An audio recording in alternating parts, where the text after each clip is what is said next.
פה לא תהיה בחירה במבחן. אני לא אומר לכם את זה סתם, כי זה מה שיהיה. שכל אחד יכניס טוב טוב לראש, יהיו לו 3 שאלות או 2, תהיה לו שאלה שהוא לא יודע לפתור. יש פה 6-7 אנשים שהוא לא תהיה להם בחירה, אין לי בעיה עם זה. אני מאוד שמח בשבילה. אבל רוב האנשים לא תהיה להם פה בחירה, אני לא אומר לכם את זה סתם. לא להפריע לי. לא. רגע, חברים, שיעור את... חברים, תשימו לב, אני אומר לכם את זה, כי זה מאוד משמעותי. זה מאוד משמעותי.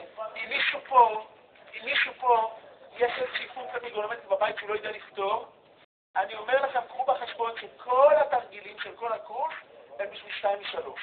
יש פרק, שאלה אחת בפרק, שאנשים לא יודעים לפתור. אמרתי לכם, כמו שהיום קיבלתם את הסכומים באינדוקציות עם החיסור ועם הזה, במבחן לא הייתם רואים את זה לקורס, במבחן 90% פה לא פותרים את זה, זה היה טוב מה שתגידו.